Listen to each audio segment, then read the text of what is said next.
ہندوستان کی سرزمین پر سب سے پہلا لشکر لے کر آنے والا محمد بن قاسم کس لیے آیا تھا؟ 10,000 کا لشکر لے کر صرف اسلامی بہنوں کی عزت بچانے کے لیے آیا تھا۔ راجہ طاہر سنگھ ایک ظالم بادشاہ تھا، اس کے گنڈوں نے کچھ عورتوں کو قبضہ میں لیا اور ان کا مال لوٹ لیا تھا۔ ان عورتوں نے آواز لگائی تھی کہ ہے کوئی ہمارا بھائی جو ہماری مدد کرے ہندوستان سے۔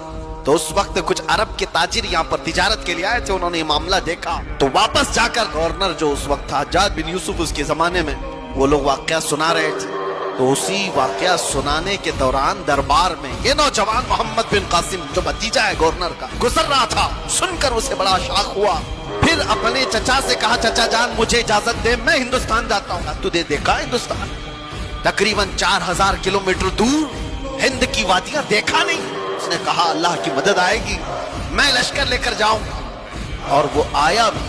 اور اس کے بعد راجہ طاہر سنگھ کو اس نے مخاطب کر کے کہا تھا محمد عربی کے شیر ہیں اور ہم مقابلے کے لیے آئے ہیں۔ اس کے بعد 3 دن کی لڑائی کے بعد گنڈے بھی راجہ بھی سب تتر بتر ہو گئے۔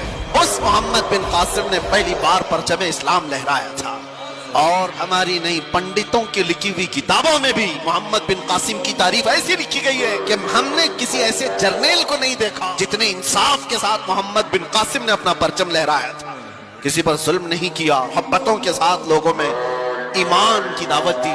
سوچئے آپ محمد بن قاسم جو اپنی بہنوں کی عزت کے لیے، اس کے سگی بہنیں کیا ہیں؟ دور اتنے دیش دور رہنے والی پیڑتائیں مظلومائیں، ان کی مدد کے لیے وہ وہاں سے چل کر آیا، جنگ بھی کیا، بہنوں کو آزاد بھی کرایا، اور ساتھ ہی ایمان کی دولت بھی تقسیم کیا لوگوں میں۔ لیکن اس کا انتقال ہوا تھا محمد بن قاسم کا 21 سال کی عمر تھی۔